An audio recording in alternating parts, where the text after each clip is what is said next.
Hello everyone, I'm Erica Pizzi for JackCotton.com, and I'm here with luxury real estate expert, author, and agent Jack Cotton himself. And we are doing a personal marketing series here, and we are talking about something that is very important for really any industry, but especially this one. I know. Networking. Networking. It's my least favorite because it's hard. Stop. You're a social guy. Oh yeah, right. It's hard. So let's talk a little bit about networking. First of all, it's critical to business success. Most people agree on that, wouldn't you? I mean, everyone thinks that. 94% of all business people think that networking is critical to their success. And you get in the door because of your IQ, you get connections with people because of your EQ, your emotional. Yeah, let's talk about that a little bit. What does that mean? In a nutshell, how good you are at fording people. F-O-R-D-I-N-G people, fording. And it's so funny, I was at a home inspection the other day, and this builder showed up who's working with a buyer client of a multi-million-dollar property. And he is, he's just so successful, and he's such a nice guy. I watched him in action, and he did the whole Ford thing, F-O-R-D, with a buyer client who showed up for the home inspection. So this is how you connect with people with having a great EQ. Ford stands for Ford, or F stands for how's your family, O stands for how things at work, your occupation, R stands for recreation, what are you doing when you're not working, and D stands for dreams. Now, I've never gotten to D before because I don't want to talk about people's dreams, but really what you're talking about is the future. What are you going to be doing next week? What are you doing this winter? What are you planning for next summer? So think of dreams as something in the future, and it's less intimidating to talk about. But if you put F in there, it'd be F-O-R-F, and it wouldn't make a good word. This is true. So it's Ford. Anyway, I have all my one-on-one clients. That's the goal for this year. Ford people like crazy. They have to make a goal with me. How many people they're going to Ford per day?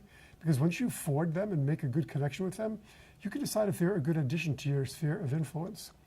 So, and you make a connection, you never know where that's going to lead because networking is so important. Absolutely. So I just got an email the other day from another one-on-one client from the West Coast, and she was going to some holiday functions with her husband, and she's asking, what do I do? What do I do? And I said, the number one thing is to have networking goals. How many people do you plan to meet at this event? Who's going to be there? And of the people who are there, specific people you want to meet, how many people do you want to add to your list at the end of that evening? And maybe once you have an idea of who's going to be there, do some preliminary research on them, Google them, Facebook them. Right. I mean, just don't go into an event willy-nilly. Have a plan. What a concept. What a concept. What a concept. Have a plan. So there's 4 levels of networking. This casual, going to a chamber of commerce. This is easy because you're there with all other business people. They're all doing the same thing. And I'm still nervous at these because I just am. It's not natural. I've had to work hard at this. But this is the easiest venue, casual contact at a business after hours, because everyone's there for the same reason. No one's going to shut you down. A knowledge network, that's like going to your professional association, whether you're a realtor or doctor, whatever. Also pretty easy because you can talk shop. They're like-minded people, and they're not going to reject you as much, hopefully. Here's where it gets dicey. This is when you're at a social gathering. This is when you're at the yacht club, the golf club, or some social thing, a charity event or a charity auction with lots of other people there.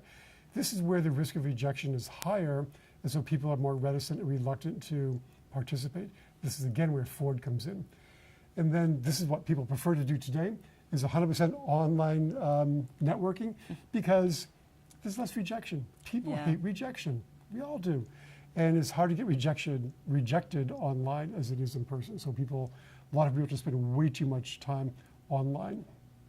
So as it says here, it's not really what you know or who you know, it's how well do you know the people in your group, in your sphere, at your event that you're going to be networking at. How well do you know the people there? That's what's really critical. And you get to know them more by doing the Ford thing. Always give without expecting to get anything in return. In fact, a great goal to have when you go to an event is that I want to give 5 referrals based on this event. And if you go there focused on what you're going to give rather than what you're going to receive, you will be surprised to find out oftentimes you'll get way more in return than you ever thought possible. Absolutely. So, putting out more positivity into the universe there, you're going to get it back. I read that somewhere. Give before you expect to receive. But anyway, it sounds very familiar. So networking, as we were talking about the whole idea of personal marketing across this series, it seems personal touch and personal contact, those things matter. That's really one of the most important parts of this job. Eyeball to eyeball, belly to belly with someone who can buy or sell, refer you to someone who can buy or sell. That's the name of the game. Everything else we talked about is important. You're going to get business from newsletters, some business cards, and everything else we talked about. But talking to people one-on-one is where the rubber really meets the road. Can't beat that. Right. All right, the series continues, and you can always go to luxuryrealestateunplugged.com.